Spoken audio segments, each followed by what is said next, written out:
Et du coup, ouais, voilà, j'ai joué depuis que Belmadi il a pris l'équipe, m'a donné cette confiance. C'est énorme ce que fait Djamel. Ouais, c'est énorme. Vraiment. Ben, franchement, Moi, je l'ai connu comme partenaire à Ouais. Marseille, à l'OM.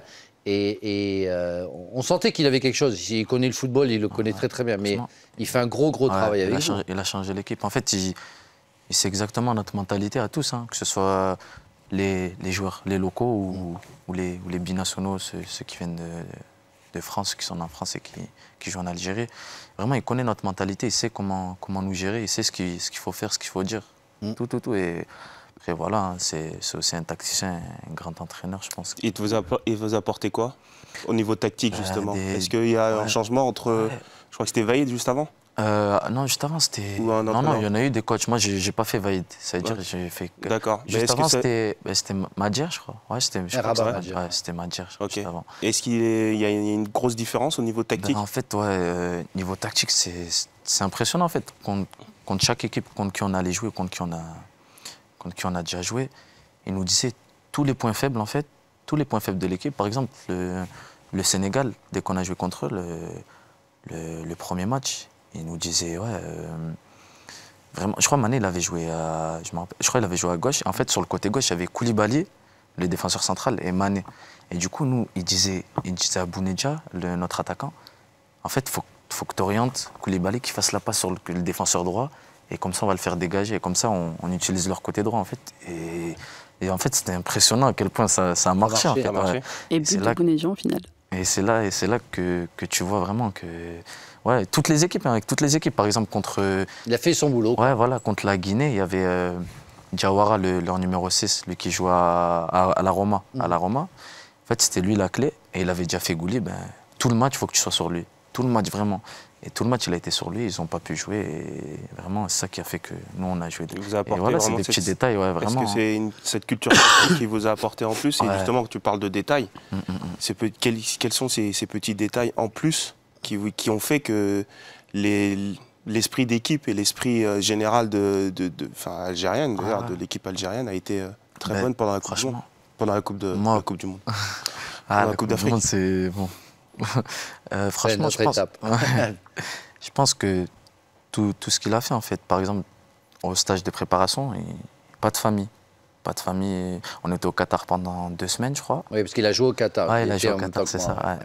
Il a entraîné aussi là-bas. Et en fait, il voulait pas de famille. Alors qu'on aurait pu ramener les familles, les voir. En fait, il voulait vraiment qu'on reste ensemble tout le temps. Et lui, il habitait à 5 minutes. Hein. Il habite là-bas au Qatar.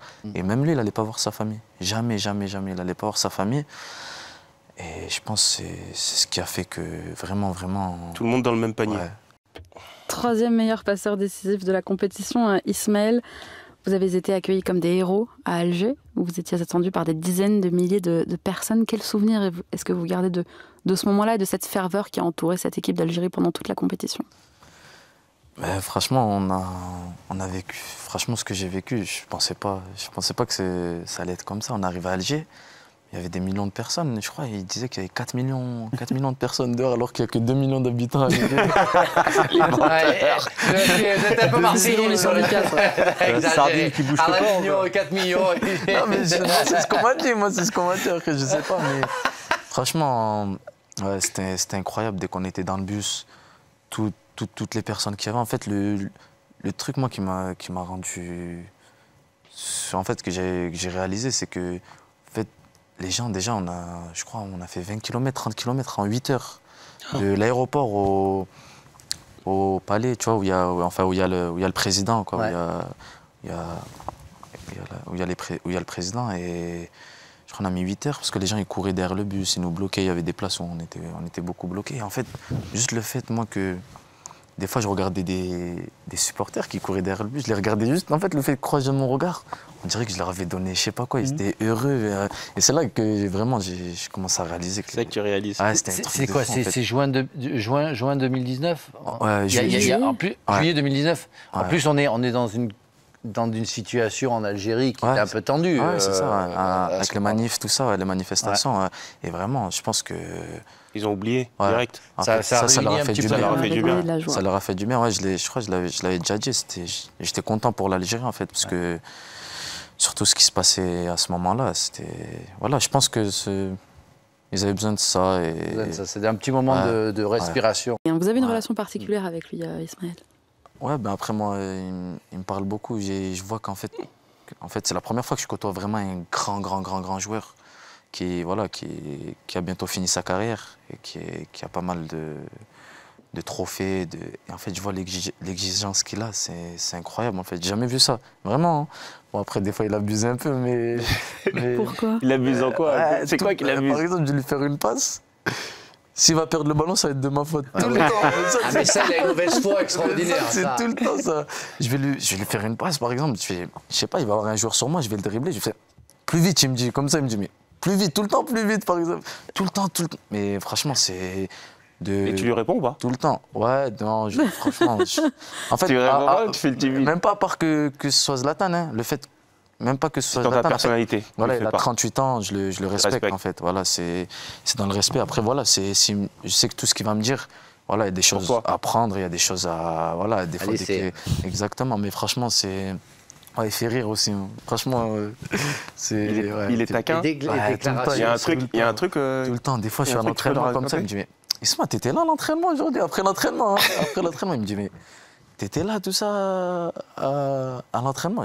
Il parle en français un peu ou pas? Ouais, il parle un peu français. Bon, des gros mots, hein, mais il connaît pas mal de gros. Mais vraiment, c'est un super mec. Hein, vraiment. Et voilà, j'aime aussi comment il est, hein, sa personnalité, comment il est avec nous. Après, voilà, ça nous fait beaucoup de bien. Même, il est arrivé en sauveur, un peu. Ouais, dès qu'il parle pas, tu sais qu'il y a Zlatan, tu sais l'exigence qu'il a tout le temps. Et bon, même par exemple à la mi-temps des matchs, tout le temps, hein, c'était contre qui, le Torino. Quand je jouais contre le Torino, je crois qu'on gagnait 1-0 à la mi-temps. Et il disait, mais il était pas content, il était énervé, mais vraiment, il criait c'était un truc de fou. Et il dit, mais... Parce que je crois qu'on avait raté pas mal d'occasions aussi. Il a dit, mais aujourd'hui, les gars, on gagne. C'est une équipe à notre portée, vraiment. On contrôle le match. Il a dit, aujourd'hui, on gagne. Parce qu'il sait, par exemple, contre l'Inter, on gagnait 2-0 à la mi-temps. On en a pris 4 en deuxième. Et il sait qu'il nous parle parce que il a du vécu, il a de l'expérience. Et voilà, le coach, il le laisse parler? Il le laisse s'exprimer, nous parler. Tu n'étais pas encore à Milan, là? Non, je n'étais pas encore à Milan. Et tu étais déjà contacté par le Milan, là? Non, en fait, moi, je voulais faire ma CAN. Ouais, j'étais déjà contacté. Mais en fait, moi, j'ai tout le temps dit à mon agent, en fait, vraiment, dès qu'il y a une équipe qui est juste intéressée par moi, ne me le dis même pas, en fait. Ça ne sert à rien, je ne veux même pas savoir. Mais par contre, dès qu'il y a quelque chose de concret, vraiment concret, là, tu me le dis. Et en fait, après, je le dis avant la CAN, je dis vraiment, même si c'était important, voilà, laisse-moi tranquille. Vraiment, si c'est vraiment important. Et en fait, le Milan, il voulait faire ça pendant la CAN. C'est pour ça que j'ai eu les directeurs au téléphone pendant la CAN. Mais voilà, moi, mon choix, il était déjà fait avant la finale. Je savais que j'allais signer Milan. Parce que, il n'y a pas eu d'autres clubs qui sont venus après la CAN? C'est ça que j'avais posé, parce que des clubs étrangers, surtout parce que tu es à Empoli. T'es pas trop connu en Angleterre, même si tu as joué en Arsenal. Empoli, les gens qui t'ont vu jouer, les clubs italiens te connaissent, mais les clubs européens te découvrent aussi avec cette CAN. Empoli descendait en Série B en plus. Donc en plus, il redescendait. Est-ce que tu n'as pas voulu tenter d'attendre un petit peu pour que des clubs étrangers, après tu es content au Milan, tout va bien, mais pour attendre que des clubs étrangers te contactent aussi? Franchement, j'ai attendu parce que j'ai fait mon choix et c'était 2-3 jours avant la finale en fait. C'était juste avant la finale parce que je voulais attendre vraiment jusqu'à la fin pour pas avoir de regrets en fait, pour pas avoir de regrets. Et il n'y a pas l'Olympique Lyonnais qui est passé par là à un moment donné? Ouais, il y avait il y a eu des contacts. Et Jean-Mimi, il n'a pas essayé de te contacter? Il est trop cher maintenant.